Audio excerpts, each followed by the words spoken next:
नमस्कार, जय हिंद, वंदे मातरम। एगडोज बाय पीके में आपका स्वागत है और मैं प्रदीप कुमार चौटाला। आज अपने बात करेंगे ऊंट की महत्वपूर्ण नस्लों के बारे में। इससे पहले की वीडियो में अपने बात कर चुके हैं ऊंट का सामान्य परिचय, ऊंट के वर्गीकरण से संबंधित महत्वपूर्ण बातें, जिन सभी का लिंक आपको वीडियो के डिस्क्रिप्शन में मिल जाएगा।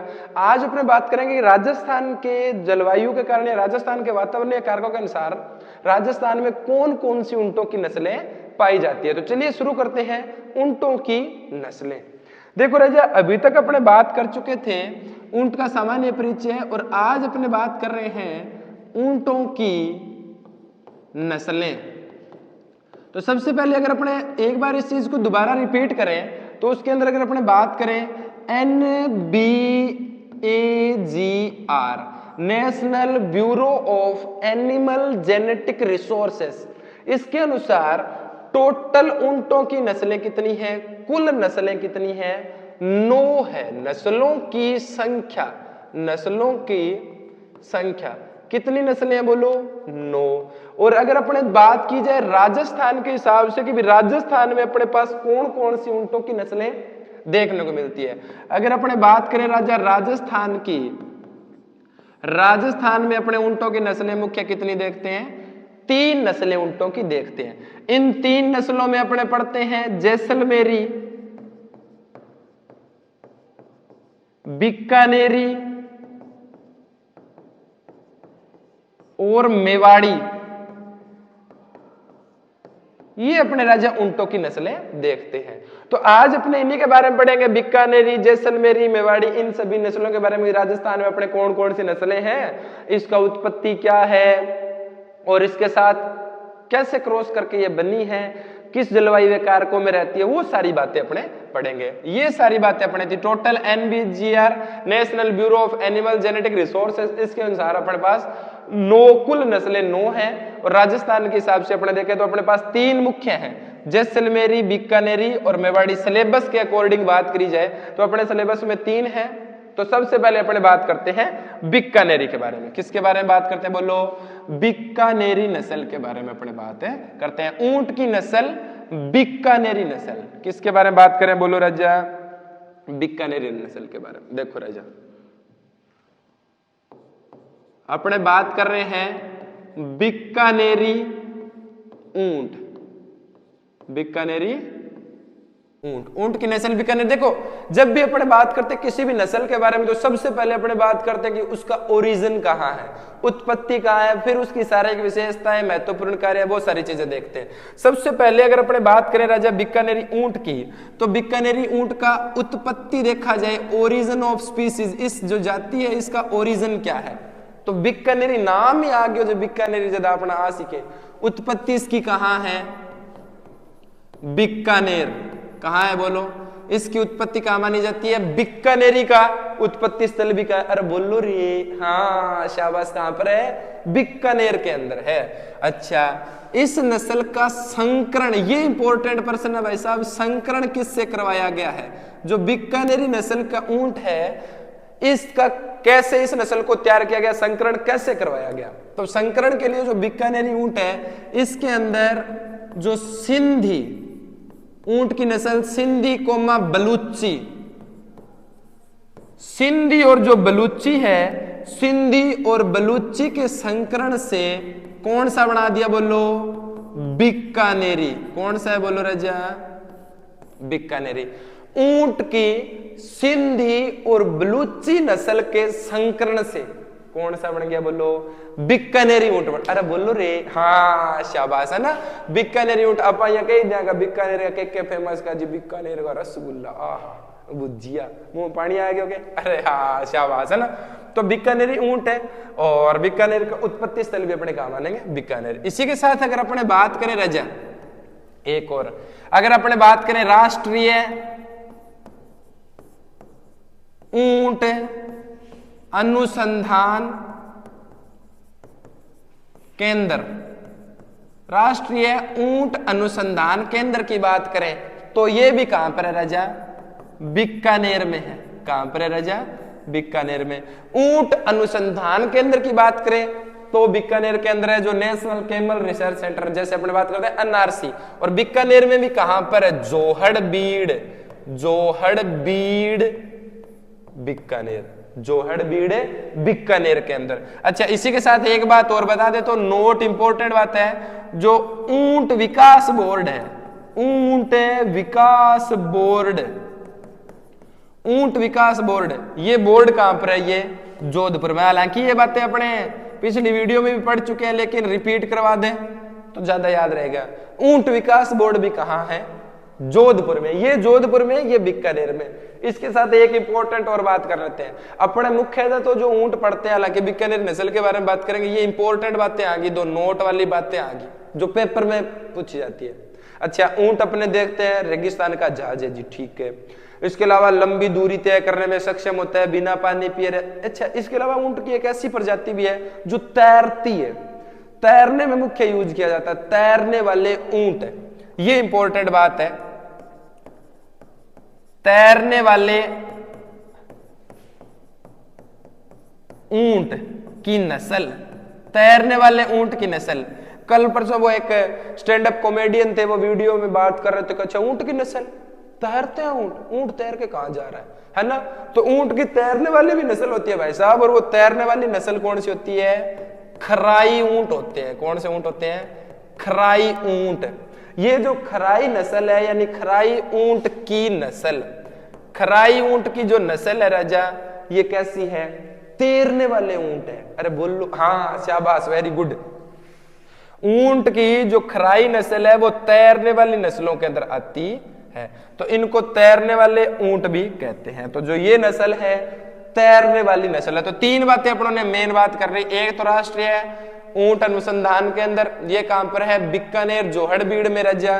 ऊंट विकास बोर्ड ये है अपने जोधपुर में। ऊंट की तैरने वाली नस्ल, तैरने वाली कौन सी, खराई ऊंट है। आगे बात समझ में, इसको मैं इरेज कर देता हूं, महत्वपूर्ण बातें इनका स्क्रीनशॉट ले लो सामान्य, ये मैं इरेज कर देता हूं वैसे, ताकि अपने ऊंट से संबंधित सारी बातें एक जगह इकट्ठी कर लें, ठीक है। ये ऊंट विकास बोर्ड, ऊंट से संबंधित महत्वपूर्ण बातें कि ऊंट अनुसंधान के अंदर, और ये सारी चीजें आ गई। महत्वपूर्ण बात बीच में आई तो अपनों ने कर ली।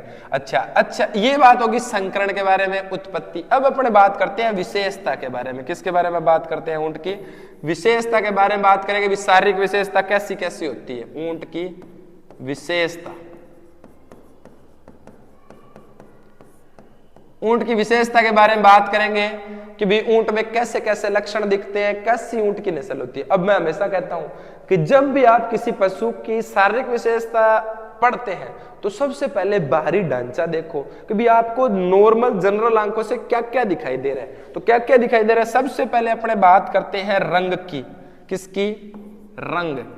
ऊंट का रंग दिखाई देगा, इसका रंग, बीकानेरी का रंग गहरा भूरा या काला रंग होता है, यानी गहरा भूरा। गहरा भूरा होगा तो वो काले जैसे ही दिखेगा, गहरा भूरा रंग होगा वो काले जैसे दिखेगा। डार्क ब्राउन है, डार्क ब्राउन चॉकलेट होती है ना, डार्क चॉकलेट होती है, वो काली दिखाई देती है, वह भूरी है।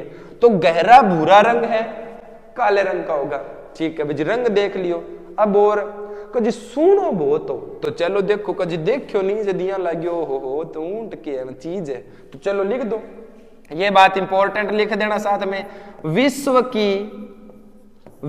की सबसे सुंदर नस्ल, विश्व की सबसे सुंदर नस्ल है ऊंट की। अगर बात की जाए ऊंट में विश्व की सारों सोनी कति जैर मैं गोरजेस ब्यूटीफुल, ओहो इडा नाम बारू बारू। विश्व की सबसे सुंदर नस्ल की बात करें तब अपने किसकी बात करते हैं, बीकानेरी ऊंट की बात करते हैं। सारा सुना हुआ ऊंट देखने में सुंदर होते हैं। अगर प्रसिद्ध की बात करें ना, विश्व प्रसिद्ध, ये दोनों में फर्क है भैया, मैं आपको फिर बता रहा हूं। विश्व की सुंदर पूछ ले, विश्व प्रसिद्ध ऊंट पूछ ले, दोनों में फर्क है। विश्व की सुंदर नस्ल पूछेगा तो क्या बोलोगे, बोलो, अरे बोलो हाँ, तब तो क्या कहेंगे, बीकानेरी। और विश्व प्रसिद्ध पूछ ले, ये मैं यहां ऐड कर देता हूं, विश्व प्रसिद्ध ऊंट। अगर बात राजा अपने विश्व प्रसिद्ध की आ जाए तो अपने क्या करते हैं, विश्व प्रसिद्ध। विश्व प्रसिद्ध में अपने दो हैं, एक तो जैसलमेर का नाचना, ये कहां का है, जैसलमेर। जैसलमेर के नाचना के, यहां दिखाई नहीं दे रहा तो यहां लिख देते हैं। चलो एक बार मैं समझाने के लिए यहां लिख देता हूं, यहां शो नहीं हो रहा, लो यहां लिख देते हैं। यानी प्रसिद्ध ऊंट की बात की जाए राजा, अगर अपने कहते हैं कि प्रसिद्ध ऊंट प्रसिद्ध है, एक तो नाचना गांव के, और नाचना कहां है, जैसलमेर में। कहां है बोलो, जैसलमेर। और एक है गोमठ है, गोमठ, गोमठ है राजा जोधपुर में। कहां पर है, जोधपुर, जोधपुर के गोमठ है। और जैसलमेर के नाचना गांव के ऊंट वर्ल्ड फेमस है।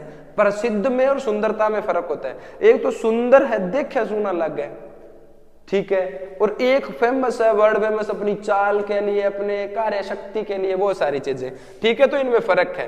प्रसिद्ध की बात करेंगे तो नाचना की, और इनकी बात करेंगे तो सुंदर की बात करेंगे तो अपने किसकी बात करेंगे, बीकानेरी ऊंट की बातें करेंगे। अरे बोल लो भाई, शाबाश। इसके अलावा देखो राजा, ये तो ये हो गया, ले रबड़ ने नहीं, मतलब कदी कदी ऐसो काम बिगाड़ना हो सीधो ही आवे नाम लिखेड़ा पर लाइक सा के दुश्मनी विशेषता नाम सा है ना। हाँ देखो दे, अब आओ इसके ऊपर, अब अपने नेक्स्ट देखते हैं। ये तो हो गया। इसके अलावा कभी जो सुंदर बहुत हो तो विश्व की सबसे सुंदर, अच्छा मैंने कहा और क्या करेक्टर दिखाया, को जो ऊंचो बहुत हो, ऊंची नस्ल, ऊंची नस्ल सबसे लंबा होता है, मतलब ऊंचा होता है। इसकी जमीन, सॉरी जमीन से, जो जमीन है, जमीन की हाइट से लेकर इसकी ऊंचाई कितनी होती है, जमीन से थुई तक, थुई जानते हो ना, थुई जो कुब्बड़ है, जमीन से कुब्बड़ तक, कुब्बड़ तक 10 से 12 फीट ऊंचाई, जमीन से 10 से 12 फीट ऊंचो है कुब्बड़ ताई। अब कुब्बड़ की अपने एक बात करी थी, जैसे अपने ऊंट में कुब्बड़ की बात कर रहे थे तो अपने कहा था एक कुब्बड़ वाले ऊंट, दो कुब्बड़ वाले, कैमेलस ड्रोमेडेरियस और कैमेलस बैक्ट्रियंस, है ना। तो वही कुब्बड़ है अपने ऊंट की जो ऊंचाई है काफी होती है इसके अंदर, तो 10 से 12 फीट सबसे ऊंची नस्ल है, ऊंची भी है सूणी भी है, ठीक है भाई, ऊंची नस्ल है। मैंने को और क्या करेक्टर दिखाई दिया भाई, जवान है जो सर मैं देखियो तो इन्हें, और करेक्टर भी तकड़ा तकड़ा दिख गया। मैंने कहा चलो ठीक है, बताओ भाई। रंग गहरा भूरा था, अच्छा विश्व की सबसे सुंदर नस्ल थी, ऊंची नस्ल जो जमीन से 10 से 12 फीट हाइट पे थी, ठीक है भाई। अब इसके अलावा और क्या करेक्टर दिखाई दिए, इसके अलावा क्या करेक्टर देखो, इस नस्ल में, इस नस्ल में खोपड़ी, जो खोपड़ी थी, जो बारू ये खोपड़ दिखाओ, खोपड़ी गोलाकार थी, गोलाकार कोमा अंतिम भाग पर, अंतिम भाग में गड्ढा उपस्थित था, गड्ढा प्रेजेंट है कि भाई खोपड़ी। और क्या देखा जी, मैं मुंह देखो खोपड़ी दिखी नहीं, खोपड़ी गोल सी, लेकिन खोपड़ी जब खत्म हो नहीं, अंतिम भाग में गड्ढा दिखाई दे रहा था खोपड़ी के अंदर। इस गड्ढे को क्या कहते हैं, इस गड्ढे को स्टोप कहते हैं। क्या कहते हैं, स्टोप कहते हैं। अरे बोलो भाई, हाँ इस गड्ढे को स्टोप कहते हैं, स्टोप कहते हैं इस गड्ढे को, जो बीकानेरी ऊंट की सबसे मुख्य विशेषता है, मेन करेक्टर है, फेमस करेक्टर है। ये बात ध्यान रखनी है आपको। प्रश्न आज है बीकानेरी ऊंट की सबसे महत्वपूर्ण, कोई कह दे कभी सब महत्वपूर्ण बात क्या है, तो सबसे महत्वपूर्ण बात ये होती है कि इसको खोपड़ी होती है ना, इस खोपड़ी में एक गड्ढा पाया जाता है, और इस गड्ढे को कहते हैं क्या है, इस गड्ढे को स्टोप कहते हैं। क्या कहते हैं बोलो, स्टोप कहते हैं, इसके जो मुख्य गड्ढा होता है इसके अंदर। आगे ना बात समझ में, देखो भैया बीकानेरी ऊंट के बारे में बात कर रहे हैं। उत्पत्ति स्थल बीकानेर है, सिंधी और बलूची के साथ इसका क्रॉस करवाया गया। रंग अपने बता दिया, गहरा भूरा रंग या काला रंग था। सबसे सुंदर नस्ल थी, ऊंची नस्ल थी, जो जमीन से 10 से 12 फीट ऊंची थी, थुई तक, थुई मतलब कुब्बड़ तक। और खोपड़ी के ऊपर एक विशिष्ट प्रकार का गड्ढा पाया जाता था, जिसे क्या कहते हैं, स्टोप कहते हैं। समझ गए बात, हो गया इतनी, ठीक है। स्क्रीनशॉट ले लो, खींच लो, खींच लियो। आगे देखो, आगे देखो भाई, अपने बात बीकानेरी के कर रहे हैं तो बीकानेरी की आगे करेंगे, है ना। देखो अपने बात बीकानेरी पर चल रही है, ठीक है। अपने बीकानेरी के अंदर किस किस की बात कर ली, अपने रंग की बात कर ली, ऊंचाई की बात कर ली, सुंदरता की बात कर ली, है ना, सुंदरता की बात कर ली, खोपड़ी में स्टोप बात कर लिया, खोपड़ी में गड्ढा, ठीक है, इतनी बातें अपने इसके अंदर हो गई, किसमें, बीकानेरी ऊंट में। अच्छा, इसके अलावा देखो इसके अंदर और क्या विशेषता है। बीकानेरी के अंदर अपने कहते हैं कि जी और क्या चीज दिखाई दी भी, कि जी इसकी जो नाक थी ना, नाक उठी हुई पाई जाती है। नाक उठी हुई मतलब चकीजड़ी सी नाक होगी, ऊपर थोड़ी सी ऊपर उठी हुई नाक थी। कभी जी ठीक है, नाक कैसी होती है, उठी हुई पाई जाती है। इसके अलावा आंखें गोल कोमा बड़ी तथा पलकों पर लंबे लंबे बाल पाए जाते हैं, लंबे लंबे बाल पाए जाते हैं। अब देखो आंखें यानी आंखें लंबी, जैसे मान लीजिए बापा नैन बनाई दिया, ओ हो एक कती आंखें आ ऊपर पलक, अब इसके ऊपर ऐसे लंबे लंबे लंबे लंबे ऐसे बाल पाए जाते हैं। इन बालों को कहते क्या है बताओ। आंखों की पलकों पर लंबे बाल पाए जाते हैं, इन्हें झींपरा कहते हैं। क्या कहते हैं, झींपरा। अरे बोल जाओ शाबाश, अरे बोल हाँ शाबाश, कती जिंदाबाद, जबरदस्त। झींपरा कहते हैं, झींपरा आपा कदी कदी राजस्थानी भाषा में पढ़ा नहीं कि बाल मोटा बधा लिया, बोला बाल बद जे हटता ही बाल आज घर का झांपड़ा कटार लेके, झांपड़ा मतलब झींपरो ही है, बालों को कहते हैं झींपरा। अच्छा, बीकानेरी का अन्य नाम भी है, बीकानेरी को अपने झींपरा नस्ल भी बोलते हैं। क्या बोलते हैं, ऊंट की झींपरा नस्ल, झिंपरड़ी नस्ल है। झिंपरड़ी मतलब लंबा लंबा बाल बाजी, अब बांपण वंपण ढक्या पड़े रहे क्या मी, क्योंकि राजस्थान में आंधियां तेज चलती है, आंधियां चलती है तो आंखों को बेचारे बाल क्या हो जाते हैं, लंबे रूप में आ जाते हैं, तो इसको झींपरा कहते हैं। ये लाइन इसी के साथ ऐड है। आंखें गोल बड़ी होती है, पलकों पर लंबे लंबे बाल पाए जाते हैं, इन बालों को क्या कहते हैं, झींपरा कहते हैं। क्या कहते हैं बोलो भाई, झींपरा कहते हैं। ये मुख्य विशेषता आती है। इसके साथ और देखो, जो मादा होती है ना, मादा के अंदर थन लंबे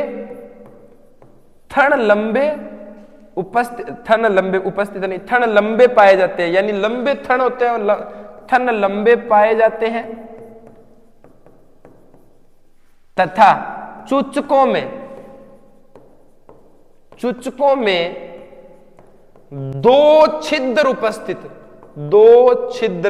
प्रेजेंट है। जो नर के अंदर जो अयन होंगे, जो अड्र वाला भाग अयन से अपने थनों की संख्या बनेगी, इनके अंदर जो थन होंगे ये थन लंबे होंगे, और जो ये चुचक वाले भाग होंगे इनके अंदर क्या प्रेजेंट होंगे, इनमें दो छिद्र होंगे। जब धार मारा दुनिया धार चलेगी, दो छिद्र पाए जाते हैं, महत्वपूर्ण बात यह, ठीक है ना। मादा में थन लंबे होते हैं और चुचकों में दो छिद्र पाए जाते हैं। नर में थन नहीं पाए जाते हैं, कहीं नर और मादा सेम लो। नर में अंडकोश बड़े व गोलाकार स्पष्ट दिखाई देते हैं। नर के अंदर जो अंडकोश होंगे वो आकार में बड़े होंगे। अंडकोश का मतलब ये कंडीशन, जो अंडकोश होंगे इसके अंदर ये अंडकोश आकार में बड़े होंगे, गोलाकार होंगे और सामान्य देखने पर पिछली टांगों से सामान्य स्पष्ट नजर आएंगे। ये अंडकोशों की संरचना होगी। मादा के अंदर थन लंबे पाए जाएंगे, नर में जो अंडकोश होंगे आकार में बड़े होंगे, गोलाकार होंगे। आंखें बड़ी होगी, गोल होगी, जिनकी जो पलकें हैं इन पलकों पर लंबे लंबे बाल पाए जाएंगे, जिन्हें झींपरा कहते हैं। नाक उठी हुई पाई जाती है, सुंदरता की विशेषता होती है इसकी, नाक उठी हुई पाई जाती है इसके अंदर।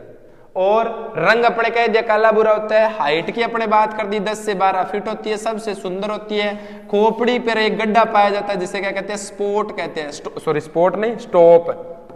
खोपड़ी जहां करती है उसको स्टॉप कहते हैं। क्या कहते हैं, स्टॉप कहते हैं। जहां पर ये खोपड़ी खत्म होती है वहां एक गड्ढा पाया जाता है, उसको क्या कहते हैं, स्टॉप कहते हैं। सुंदर नस्लों की बात आती है। इसके अलावा इतनी बात समझ आ गई, लिख लो जल्दी से। स्क्रीनशॉट ले लो, खैंच ली ना। चलो आगे देखो, देखो राजा अपने बात बीकानेरी की कर रहे हैं, और बीकानेरी के अंदर अपनों ने अभी तक जो बात कर ली बीकानेरी नस्ल में, अपने राजा बीकानेरी पढ़ रहे हैं, और बीकानेरी में अपने मेन बातें कर दी। बीकानेरी का रंग बात कर दी राजा, ऊंचाई एक बार सारी बात कर देते हैं। ऊंचाई की बात कर ली ना अपने, नर की बात कर ली, ऊंचाई की बात कर ली, सुंदरता की बात कर ली, खोपड़ी की बात कर ली, ठीक है। नर की लंबाई, ऊंचाई, सुंदरता, खोपड़ी, खोपड़ी के बाद अपनों ने मादा के बारे में बात कर ली, नर के बारे में बात कर ली, आंखों, कोमा, नाक, इनके बारे में बात कर ली, ठीक है। अब इसका कार्य क्या है? ये जो ऊंट होते हैं कृषि कार्यों के लिए, कृषि कार्यों के लिए, कृषि कार्यों के लिए पाले जाते हैं, कृषि कार्यों के लिए पाले जाते हैं। मुख्यतः कृषि कार्यों में, खेती संबंधी कार्यों में बीकानेरी ऊंट का अपने प्रयोग किया जाता है। अपने को बीकानेर में देखने को मिल जाएंगे अपने, ठीक है। और सबसे सुंदर नस्ल की बात करें तो सुंदर नस्ल है। अच्छा, इसके साथ और देखी जाए अगर बात रह जाए, अपने अभी तो सुंदरता, खोपड़ी जी, हड्डियां, ये अच्छा, इसके जो छाती होती है ना, मुख्य जो सीना है, जो छाती की संरचना है, आगे वाला भाग, जैसे अपने बात करते हैं ऊंट है, ऊंट के अंदर अपने देखते हैं 1 2 3 4 मुख्य है, 2 जोड़ी टांगे हैं, 2 जोड़ी मतलब 4 टांगे, 4 टांगों के बाद 5वीं टांग, 5वीं टांग मतलब एक अन्य छाती जैसी संरचना होती है, एक आगे गद्दी। ऊंट की यानी बीकानेरी ऊंट की छाती पर, ऊंट की छाती पर गद्दी पाई जाती है जो बैठने में सहायता करती है, सहायता करती है।